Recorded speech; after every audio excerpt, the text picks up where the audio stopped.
Welcome back to the Slasher Siblings podcast. I'm your co-host Cicely, I'm your host Hayden. and today we're talking about This Is Our Home. The movie came out in 2019. There's no rating. Yeah, I couldn't find an R rating or anything like that. Okay. It's an hour and 13 minutes long. Got a 3.6 out of 10 Yeah, I don't really agree with that. on IMDb. If you don't know what it's about, a struggling couple's weekend getaway goes awry when a child arrives in the middle of the night claiming to be their son. So, at the end of this episode, we will have a special interview with one of the actors from the movie, which is Drew, who would be playing the creepy kid in the movie. Oh, that's actually him? Yeah. Oh, cool. So, just we'll tell you when we're going to cut to the interview. It'll be right at the end of this episode. I think it's really cool talking to him. And I basically just skipped the fear facts because there was only 3 and they weren't really like outrageously, interesting. Okay. It was shot in 11 days was one. Yeah. The other was one of the director had like the appendix surgery like the day before he directed this or something. Oh, really? Stuff like that. But yeah, so the interview will take place of Fear Facts for this episode. So we'll just get right into the movie, and we actually forgot to do the question last week. We were told by a fan, and we will actually do the last week's question this week instead, since we forgot. So, let's start with the opening, how it opens on like a loving couple, and they're picking their names for the babies that they want to have and stuff. It's the classic opening where it's like, we're happy, we love each other, but it always turns to shit real fucking quick. Mm-hmm. I was like, they're too happy. Yeah, they're too happy. Something bad's gonna happen. It was very obvious. But I did like the opening where it was kind of showing you like how they are with each other in a way. But immediately after, I have written down Trouble in Paradise, question mark. Oh. Because, I mean, you see her get into the car, and she's, like, in pain, and it's, like, hinting towards a couple of different things that it could be. And, like, they're mad at each other, and they're not speaking, and she's super depressed, and he's obviously kind of depressed, Mm-hmm. and it changed really quick from that happy couple to now she's extremely depressed very quickly. It was kind of a nice segue into that too. It wasn't just like thrown in. It followed the relationship a little bit of being happy and then into a less happy time. Then they're riding in their car. They're gonna go to her parents' house or whatever it was, and they're driving and they get that flat tire. I want to talk about that strange guy that ends up pulling up flat tire. Yeah, those that strange was guys. weird. I was creeped out by these two dudes. Could you imagine if that was you? Well, if it was me, I wouldn't really be worried because I'd be carrying. But Okay, I mean more like me. if it was you, I also wouldn't be worried because you do have echo. And I feel like he would be like that one video, the dog shattering the truck's window because he saw somebody. Yeah, especially with the vibes those dudes were giving off. There was 2 dudes and you by yourself. He would be... Oh my god. He'd go into full scary dog mode. He'd be trying to get through the windshield at these 2 dudes. He's in buckle mode where he's very sleepy. But there are times he would come into echo mode.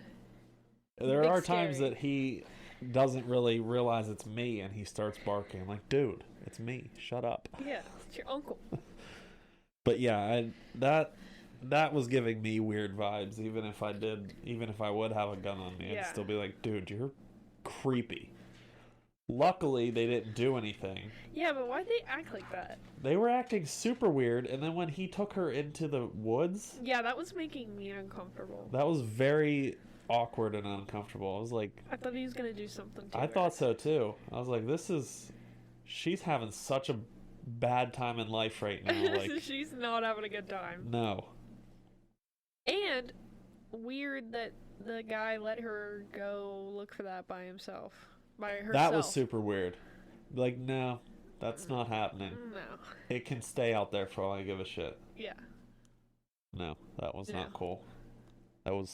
He was very inconsiderate Yeah. after the depression happened. Mm-hmm. And at this point in the movie, we don't know what happened, or what made her Yeah. depressed. They insinuated, they didn't flat out say yet. But so they get to the house or cottage or whatever it is, and I think it was a nice little. It was cute. Yeah, it was a nice little house for a little getaway. Yeah. It was pretty A cool. cute little spot. Yeah, I liked it. It was nice. Just, it had a creepy vibe. Seemed like, in a way, it kind of felt like a ghost house, sort of. Uh-huh. The vibe in it was just kind of empty, but still kind of felt like something was in there. Obviously, Either way, it was kind of cute. yeah.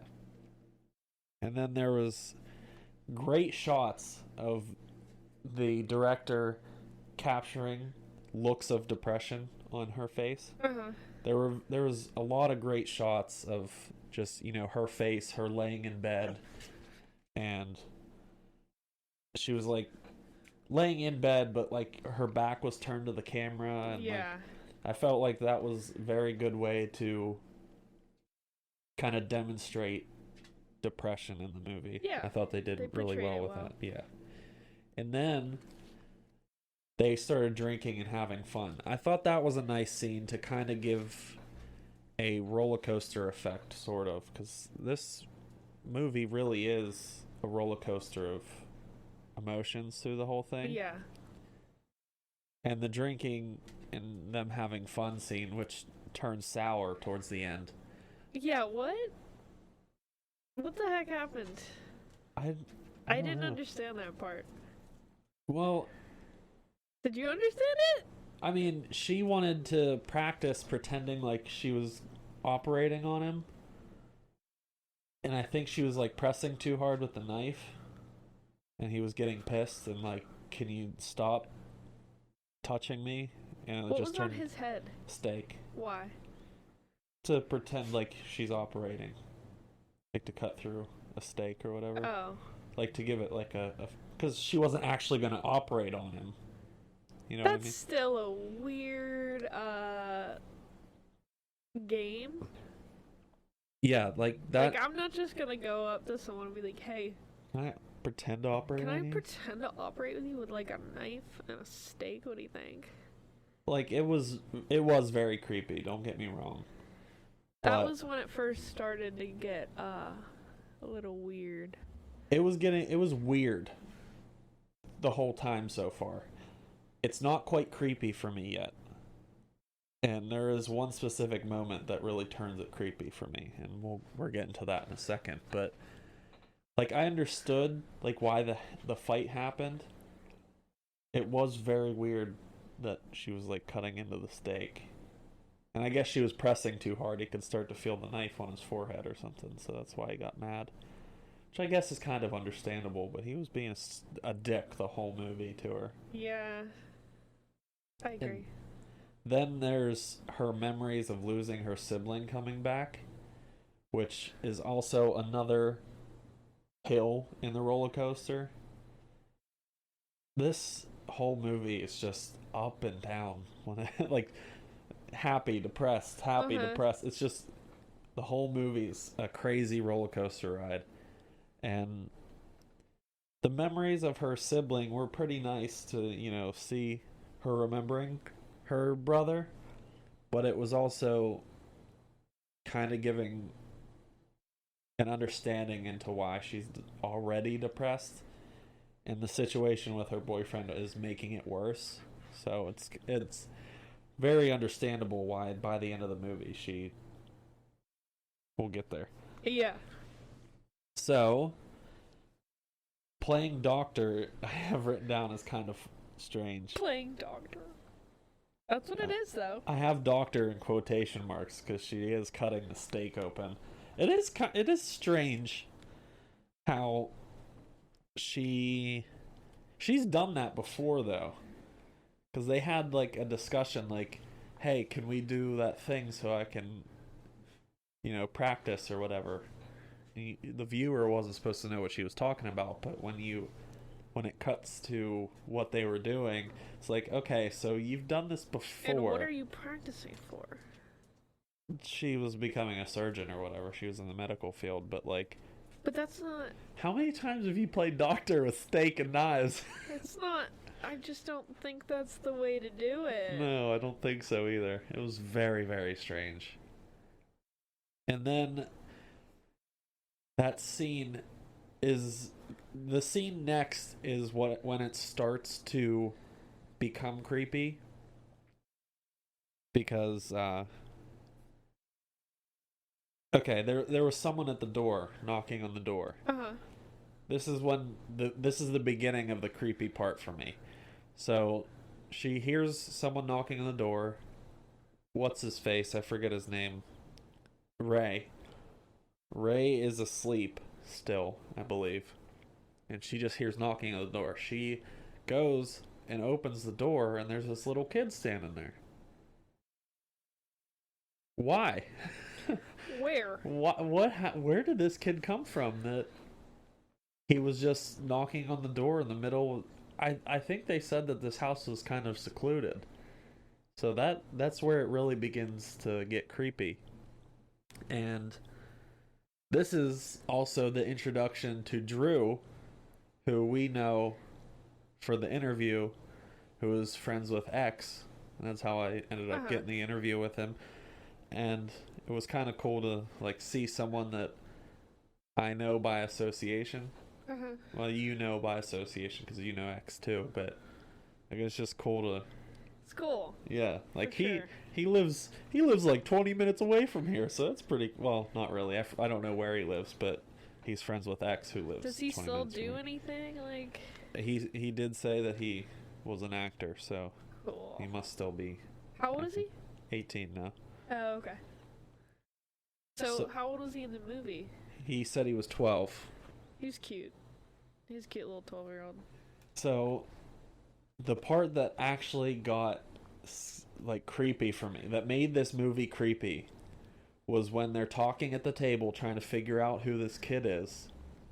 And he says his name is Zeke and everything, which was what they picked for their baby.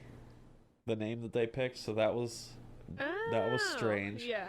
But the part that really did it for me is when he looks at her and goes, "Thanks, Mommy."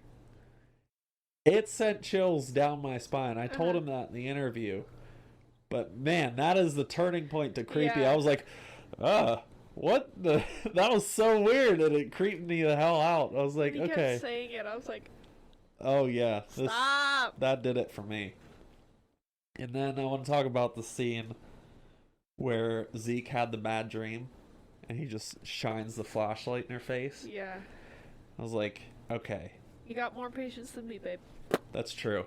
But there's never anything good to come out of a kid waking up from a bad dream who you just met. Like, this situation, there's nothing good coming out of it. You know? And he lures her into the study and locks her in there. I understand her being terrified. Yeah. This kid that I just met 4 hours ago starts calling me mommy and then locks me into this pitch black room. I would shit my pants. I know you would. That's just... It's... This movie's a good creepy movie. And then she starts looking around for Ray. Can't find him anywhere. This is when it starts to be like turmoil between the two of them. They're not talking to each other. He's mad that she wants to keep the kid around and won't call the police, and I don't know. That's just the beginning of the cliff. When the movie just falls off the cliff and it's just like shit gets real right now. Shit's getting real. And then there's that table interaction between... Oh no, Ray is the girl. I forget what the dude's name is. He's walking around the house looking for her. Oh, calling what's out his for name? her. I don't remember. But she's locked in that room. And he can't find her. And then there's that table interaction between him and Zeke. What was his name? Zeke, yeah. Yeah. I said that and I was like, wait, that's not right. But he's sitting at the table and he spills the milk on him, the warm milk or whatever, and he slaps him across the face. I was like, all right. Too far. Listen, I don't love kids, but we're not doing that. Well, not only did you just slap a kid across the face that you just met a few hours ago, but you slapped a kid who's doing very creepy... You don't know if this is like... You don't know this kid. You don't know if he's like a demon or something. Yeah. So you go slapping this kid and he ends up murdering you because... First of all, why are you hitting a kid? Why slap him, dude? Just clean up the milk. I'm glad he doesn't have his own kid. Obviously, he doesn't have the patience for a kid. Yeah.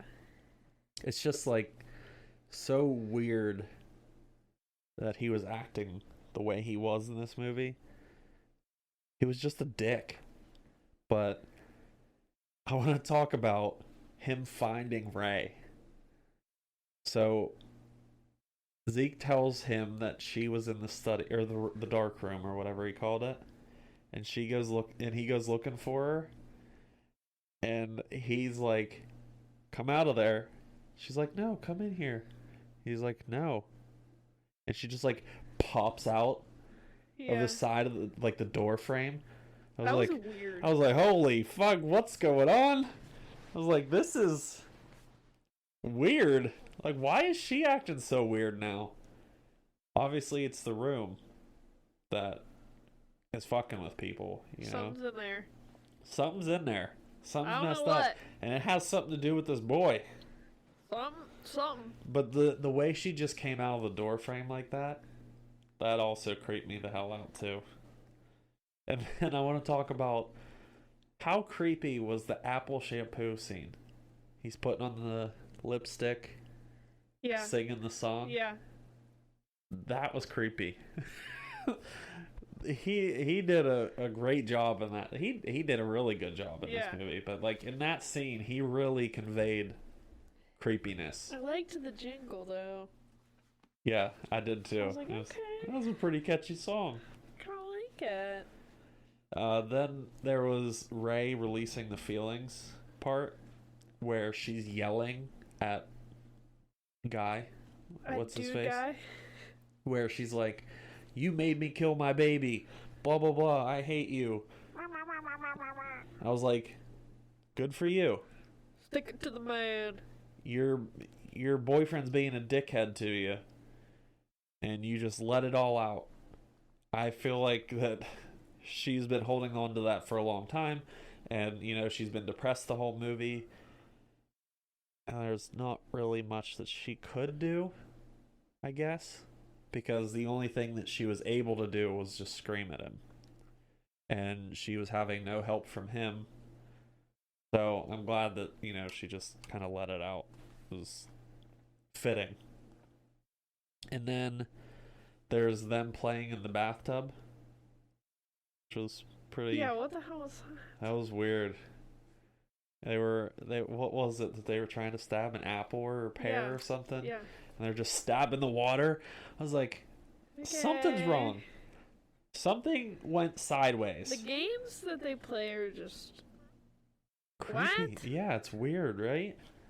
But I mean, Like, why can't you just play Jenga? why can't you just play Jenga? You want to play Jenga with a I'd ghost rather kid? play fucking Jenga than stab the apple in the bathtub. You never heard of bobbing for apples with knives? I would with knives. Then there's the one of the creepier parts of the movie was they knocked the guy out and they tied him up. That has to be, from his point of view, the dude, I don't know why I can't remember his name, but I can't imagine what was going through his head, because he's saying, "Oh, I'm sorry, I love you." He's like, "I don't love you." It's like, dude, you're not helping your case here. Yeah, you're kind of fucking yourself over. And then there's the lobotomy scene. Yeah. That was disgusting. Yeah. That was rough. Uh-huh. That was creepy. Just in your mind right now, just imagine someone taking a screwdriver or an ice pick. I am not gonna close my eyes and picture this. An ice pick and a hammer. No! And smacking it in behind your eyeball. Blech. Giving you a lobotomy. Blech. Just imagine the pain you felt for the, I don't know, 5 seconds that it's going through your eye into your brain. Probably don't feel much once it gets there. I mean, does that always kill people? Didn't kill him. Disgusting. Okay, we gotta move on. So then I put happy ending ? Because so he's dead. He's basically dead. He's a vegetable sitting in a chair in a room, right? But the mom and Zeke are happy, so I guess in a way that's a happy ending. A creepy happy ending, that is. But he's also sitting there staring out a window for the rest of his life, not knowing what the hell's going on. So, in a way, I feel bad for him, but I also don't, because he was a dick the whole movie and was like, hey, you were a dick, something happened to her. Karma, I guess. Karma, exactly. But I guess there's a happy ending. Yeah, they seem for happy together. Somebody, at least. And then I also think that there was a nice shot of them walking down the road. I really liked that. It was after giving the dude the lobotomy, and they were playing and throwing the ball and stuff, and I really liked the shot of them just walking down the street talking to each other. I really liked the way it looked. So that's all the scenes I really wanted to talk about for the movie. I really did enjoy this movie. Yeah, me too. Looking at the score, 3.6 out of 10. That was way too low. I gave it a 7. This is right up my alley of the type of horror that I like indie, not huge production. I mean, I like huge production, like Hereditary and stuff. Yeah. But these are sometimes even creepier. Yeah, they can be, because they have to do what they can with their budget, and it's usually lower. An indie movie usually has a lower budget, so they have to use as practical as effects as they can. And sometimes that's better than the bigger movies. What do you think?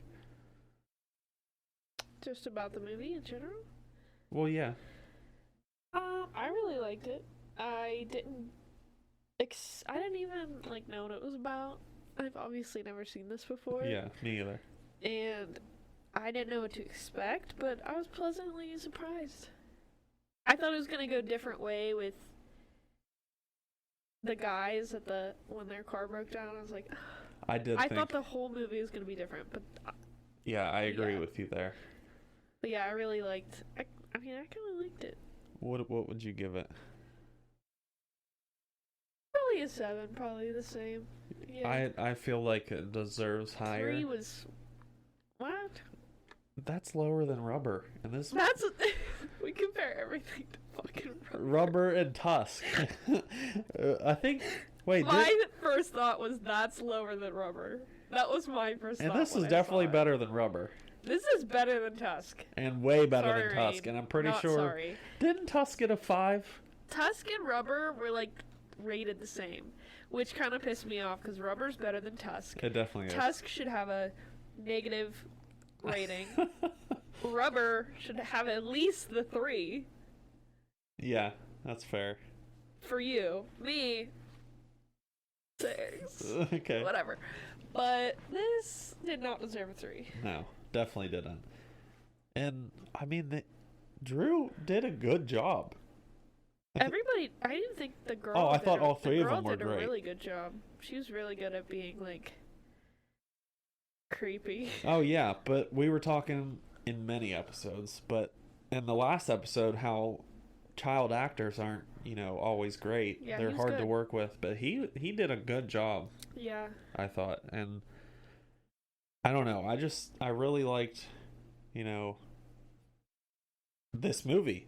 I liked it. I did. And I don't understand why it got so much hate, because it was an indie movie. I guess they didn't like it because it wasn't a big production thing or anything like that. Stupid. But they did good for what they had, I agree.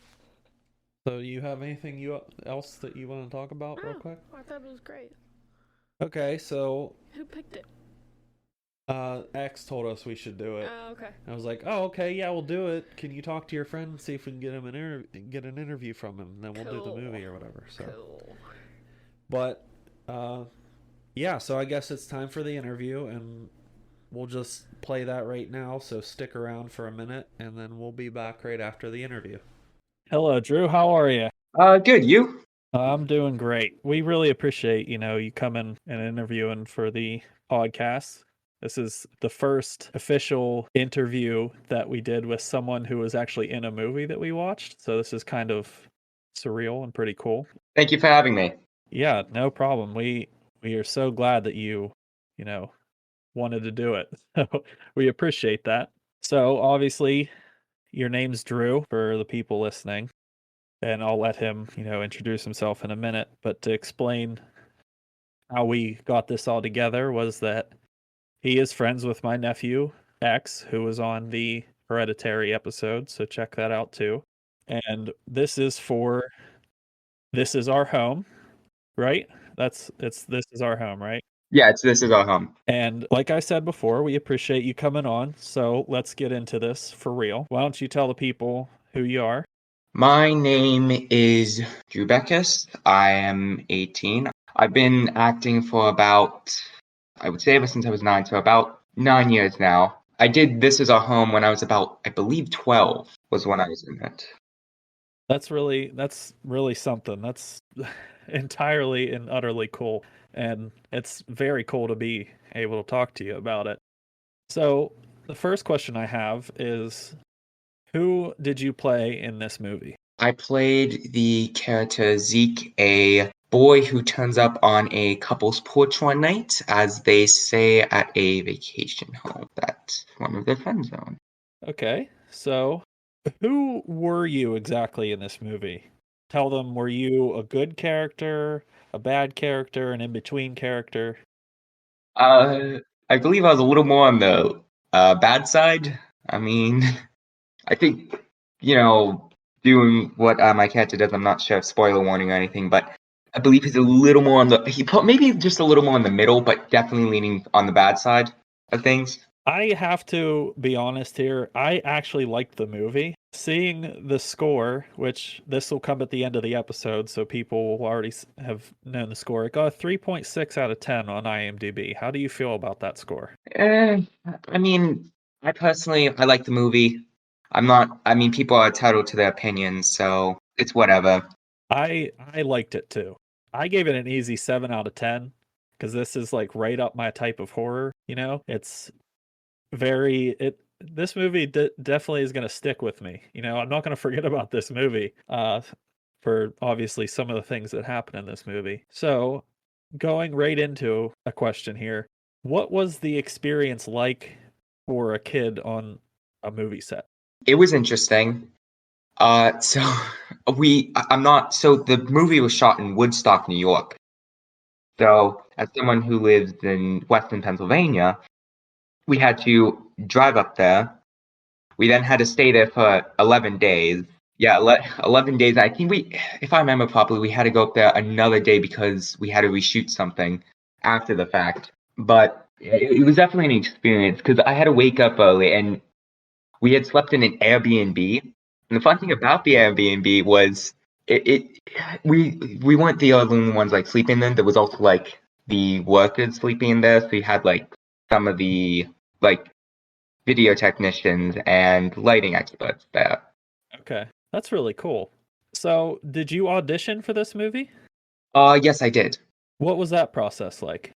So if I remember properly, they sent something out and they're like, "Hey, we're looking for a young boy, this description," and they gave everyone a script, and then we would record it in front of like a screen and do the script out, and then, they called me back for like a callback, had me do it like one more time, and then they said I got the part. So, did you know what the movie was going in, or were they kind of secretive about it? Kind of both. Like I knew it was supposed to be a horror movie. I knew the part I was going for was supposed to be like, the creepy kid. But besides that, I did not know much else. Did they give you the real script? They only gave me parts of the script. Okay, but were those lines actually in the movie? Yes. Oh, that's cool. Do you remember any of them by chance? No, it's been so long since I did it. Yeah, I kind of figured that. Uh, so what was the experience like with the other actors? It was great. They were fun to talk with. Definitely very nice people.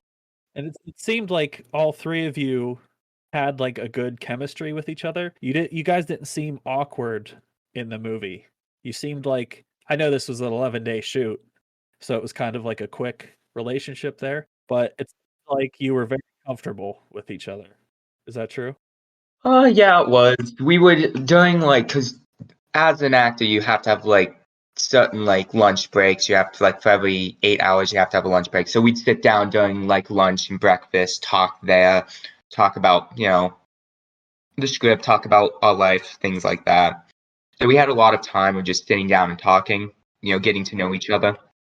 I know you just said that, 8 hours and stuff. What was like the stipulations for a kid on set? I know they can only like record like for a certain amount of time a day or something like that. I'm not completely sure offhand, but I do know they can only record for a certain amount of hours before. I think it's 11 hours, 12 if they haven't worked the day before. And then they have to have like a teacher on set, someone to actually teach the kid because I'm going to be out of school. Even though I was homeschooled, I still have to have a teacher on set to like teach me. So, what exactly was the experience like in a horror movie?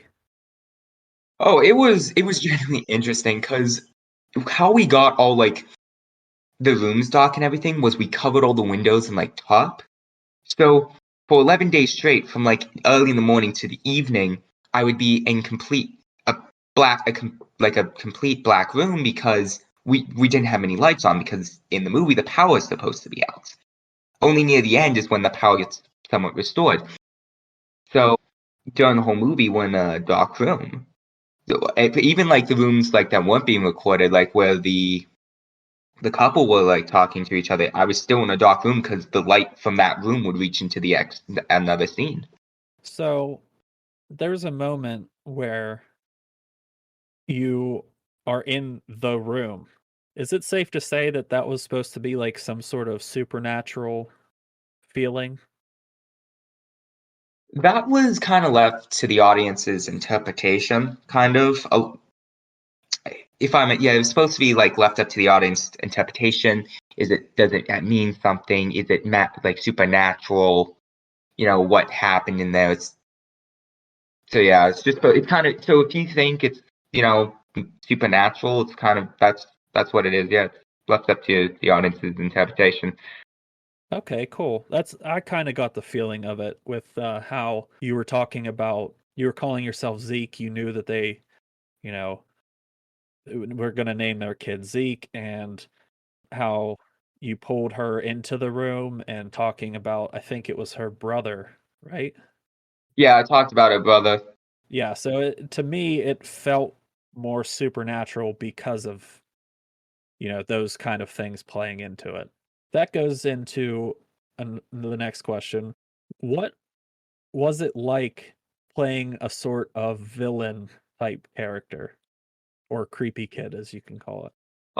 It was definitely an interesting experience because most of my other roles kind of were not, I wouldn't say nice, but I would definitely say it's supposed to be on like, the kid sort of things, like, kids that are not supposed to murder people. So it was definitely a flip of the script because now instead of, playing, any other kid part where, you're a kid, I'm now a kid, quote unquote. So it was definitely interesting to get into the role of that. Okay. So I just have to say, while we're on a topic of the script, that you delivered the line, "Thanks, mommy," so well.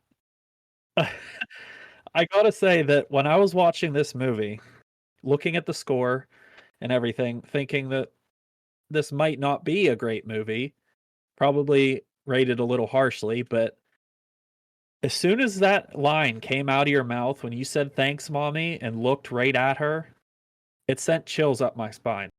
Thank you.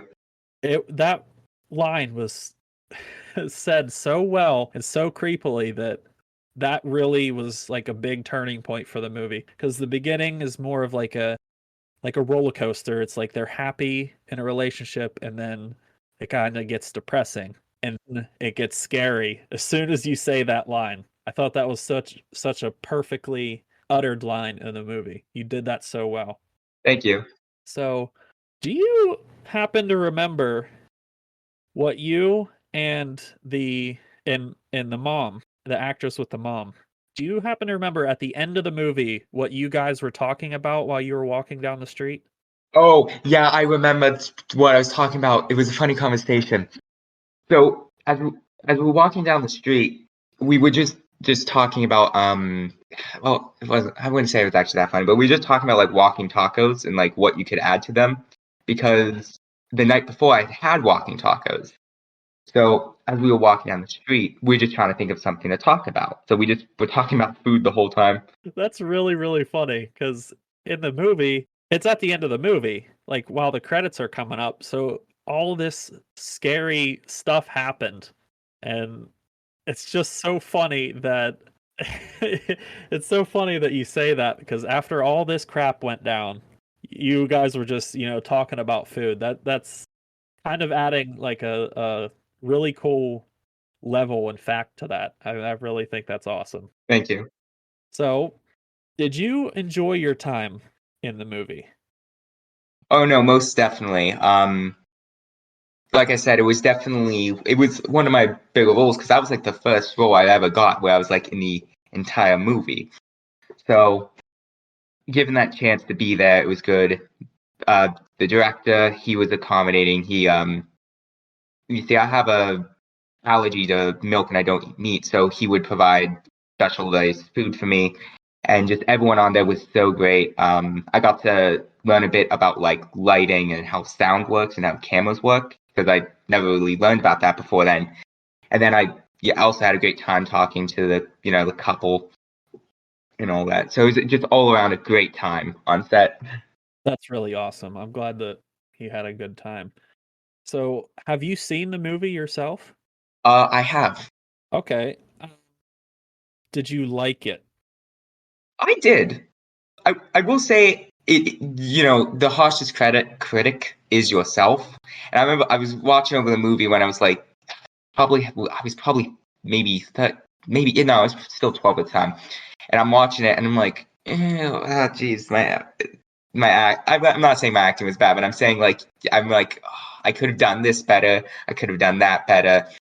Yeah, I know that, some actors, uh obviously, there's tons of them, but some of them say that they don't really like watching their own movies. How do you think how do you feel about that statement? I'm sort of the same way. I'm always like, because I have been in other things, and I'm like, I really don't want to watch it because it's going to be so embarrassing to watch myself on screen. But I still, man, I still do it. I still do it. It's fun to watch. Okay, that's really cool. So, do you have a favorite part of the movie? Whether it was, you have this is my favorite part of recording, or this was my favorite part to watch? Do you have one? I think my favorite part was because I haven't watched the movie since I was like 12, so I think my favorite part would be when me and the mother are playing around, like just running around, fooling around, and all that. Because that was they just told us there to just run around, have fun, say random things. You know, there was like our only objective there was to make it look like we're having fun. I would also say the makeup scene. The makeup scene was fun because I got to learn how to put on mascara. Oh, okay, that's pretty cool. So, what about that scene where you're in the bathroom singing the song, putting on the lipstick? Yeah. So that song I created. I created that song. So my mom, the one time, had bought an apple shampoo, and this was like when I was 9. And I just created a song in the shower doing it, and the director had asked me, "Hey, do you know any child songs that you could sing while you're putting on lipstick?" And I immediately thought of the song, and I'm like, "Well, here we go." And I just sang the whole song. It's really, really cool. That's kind of like an ad lib, huh? Mm-hmm. So you had your own sort of ad lib. That's awesome. Yep. I gotta say that scene did give me chills. Thank you. That was another turning moment, and not only that, it was when you were luring both of them, both of the parents, I guess we can call them. When obviously you lured them separately, but you lured her into the room and the door shut, and then later in the movie you were luring him in there into that direction too, and he was looking for the mother. Now I gotta say that also was such a great scene by all three of you that also creeped me out a lot. So, do you have any funny stories about recording or shooting the movie? Well, so there was the walking taco thing. There was the song. I'm trying to think. Was there any other funny things? I can't think of anything offhand. No, I can't think of anything. Sorry. Oh, that's okay. Was it was there any days that you were, just having a tough day, or you were just like so tired that you didn't feel like doing anything or anything like that? Um, Pretty much every day. Okay, so how was it trying to like get over that obstacle so you can, shoot your scenes that day? Yeah, I just had to power through it. I mean, yeah, I was tired, but I had a job to do. I had to be creepy. I had to be a child. Had to put 101% in. Yeah, that's awesome to hear. What did so actors are also always talking about how they have like experiences to draw from. Did you have anything to draw from when you were doing sort of the creepier scenes? I watched a couple movies beforehand. Like I would sit down and watch a couple horror movies. If I remember else properly, I did watch Sixth Sense. That was one of the movies I watched, just because the kid's so creepy in that. So yeah, I did draw my inspiration from a couple movies, and then my older brother, he's also an actor, so I also got some advice from him. Oh, that's really nice. So, that's pretty much all the, questions I had for you. Do you have anything you'd like to say or talk about before we wrap things up? No, just thank you for having me. It was a wonderful experience talking to you. Thank you for having me on your show. It was absolutely great. It was our honor, having you on our this is I think episode 40 or something. We're close to the 40. So, we really appreciate you coming on, and I'm really glad we got to do this movie and got to talk to you. Do you have anything you want to promote, I guess I could say, like a new movie or anything like that? No, sorry. No, it's okay. I was just giving you the chance to, tell the listeners if you had anything new coming out. So, yeah, like I said, I'm really glad that you decided to do this with us. We appreciate it a lot, and I had a really nice time talking to you. You as well. Thanks a lot. We'll talk to you later. See ya. Okay, so I hope you enjoyed the interview with Drew. I thought it was very fun to talk to him about his role in the movie. And before we get into everything else, I just want to thank everyone for listening and getting us to our 40th episode. Holla!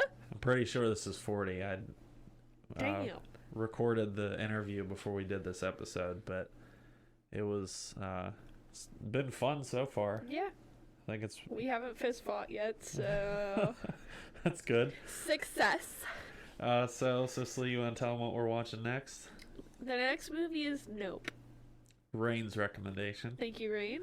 I haven't seen it yet. I've been wanting to watch it, so perfect reason to do it. Exactly. Thank you. You actually suggested something I might like. He did. Tusk. He liked All right. Tusk, yeah. Alright, I'll leave him alone. Because I like his dogs. Shout out Pete and Waylon. Shout out Pete and Waylon. Whatever. So we'll read the question that we forgot to read last week. Yeah, sorry about that. What 1978 film features footage of supposedly real deaths and boasted about it being banned in 40 countries? Let me see. Never seen it. Wait, is it the bottom one? Yeah, it's the bottom.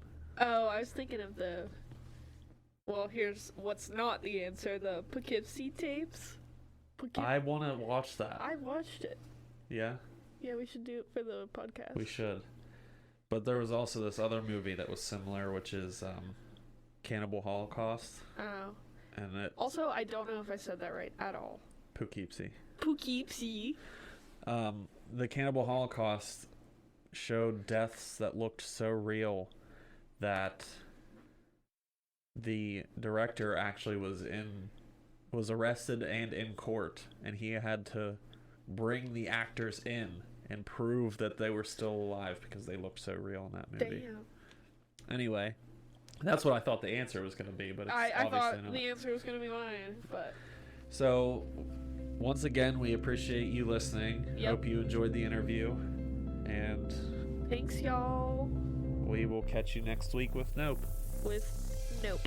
Catch you later.